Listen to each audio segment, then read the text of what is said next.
Oh, when the turbos come on.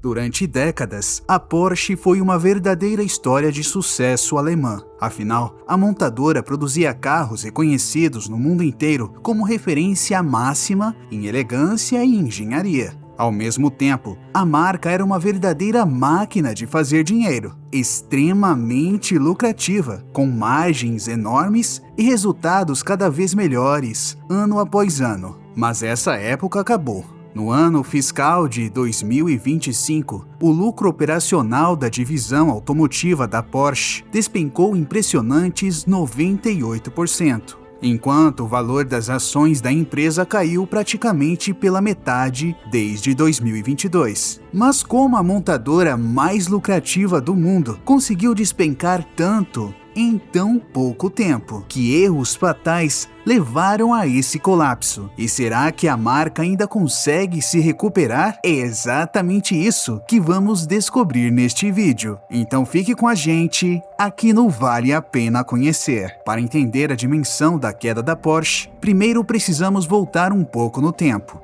A Porsche nunca foi apenas mais uma fabricante de automóveis. Depois que Ferdinand Porsche começou a desenvolver motores para outras montadoras no início da década de 1930, seu filho Ferry começou, em 1947, a transformar a Porsche em uma marca própria de carros esportivos. Sua visão era criar carros dos sonhos, diferentes de tudo que o mundo já tinha visto. Apenas um ano depois, surgiu o Porsche 356 número 1 Roadster. A partir daí, a ascensão da Porsche foi meteórica. Em 1963, a empresa criou o 911, o verdadeiro coração da marca. O modelo se tornou uma referência mundial e vem sendo reinventado continuamente há mais de 6 décadas. Na década de 1980, o 911 Turbo virou o símbolo máximo de status entre a elite de Wall Street e as estrelas de Hollywood. Naquela época, ter um Porsche era sinal de que você tinha chegado ao topo.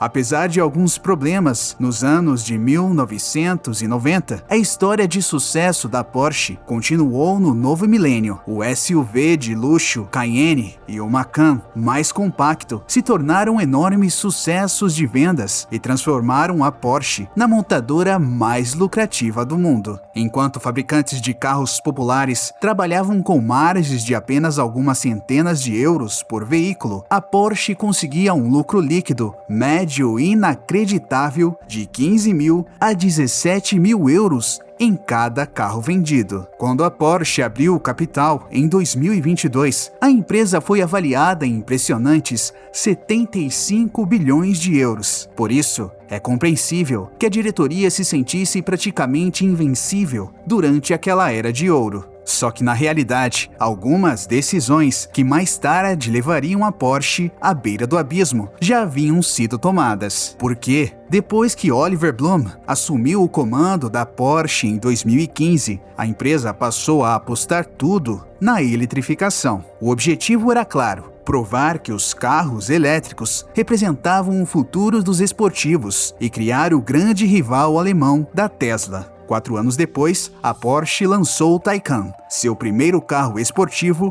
totalmente elétrico. Só que aquilo que deveria ser uma revolução elétrica, rapidamente se transformou em um pesadelo. O sistema multimídia ainda estava longe de estar pronto, era lento, apresentava falhas com frequência e, naturalmente, deixou muitos compradores frustrados. Mas aquilo era apenas a ponta do iceberg. Em 2021, começaram a surgir cada vez mais relatos nos Estados Unidos e na Europa. Alguns Taycan perdiam repentinamente a potência enquanto rodavam e simplesmente paravam no meio do caminho. Problemas graves de software e de gerenciamento das baterias acabaram levando a cerca de 20 recalls oficiais diferentes. Os módulos de bateria chegaram a representar um risco de incêndio tão sério que até a União Europeia emitiu um alerta para clientes que haviam pagado bem mais de 50 mil euros por um carro 0 km. Aquilo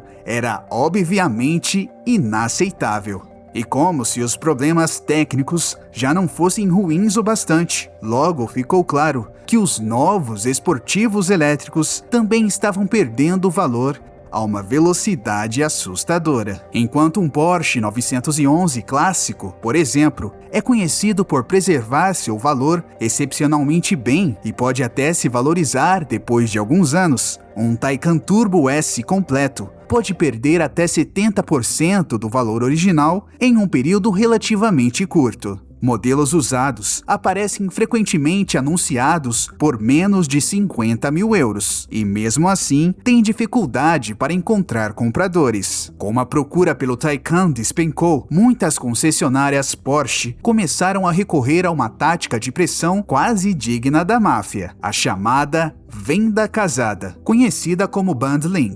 Quem estava na fila de espera por esportivos a combustão de produção limitada, como o 911 GT3 RS ou o GT4 RS, acabava ouvindo do vendedor algo mais ou menos assim: você só vai conseguir seu GT3 RS se antes comprar ou fazer um leasing de um Taycan.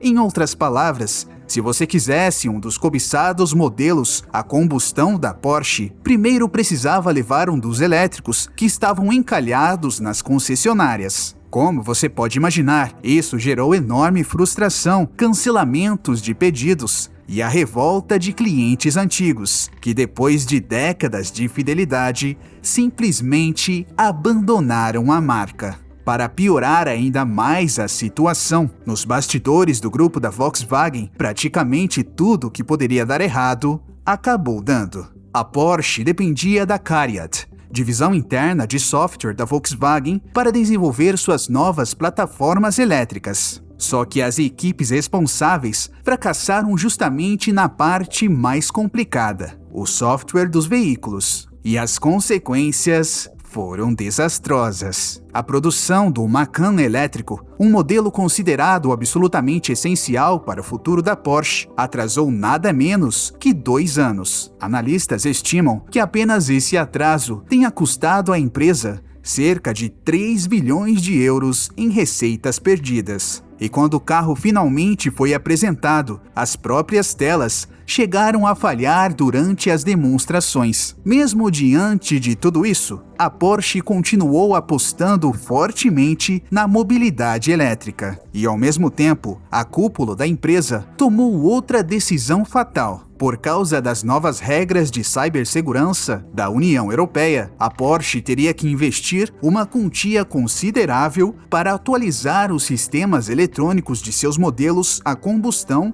mais antigos e bem-sucedidos, Macan, Boxster e Cayman. Em vez de fazer esse investimento, a empresa simplesmente retirou esses modelos altamente lucrativos do mercado europeu na tentativa de empurrar os clientes para os carros elétricos. No fim de 2025, a Porsche voltou atrás nessa decisão e agora pretende continuar produzindo veículos a combustão no futuro. Mas o estrago para a empresa já é enorme. Ao contrário do que acontece em boa parte da Europa, os carros elétricos são extremamente populares na China. Mesmo assim, os negócios da Porsche também entraram em colapso nesse momento, nesse mercado fundamental. Durante muitos anos, a China foi a grande mina de ouro da montadora, mas no ano fiscal de 2025, as vendas no país caíram em 26%.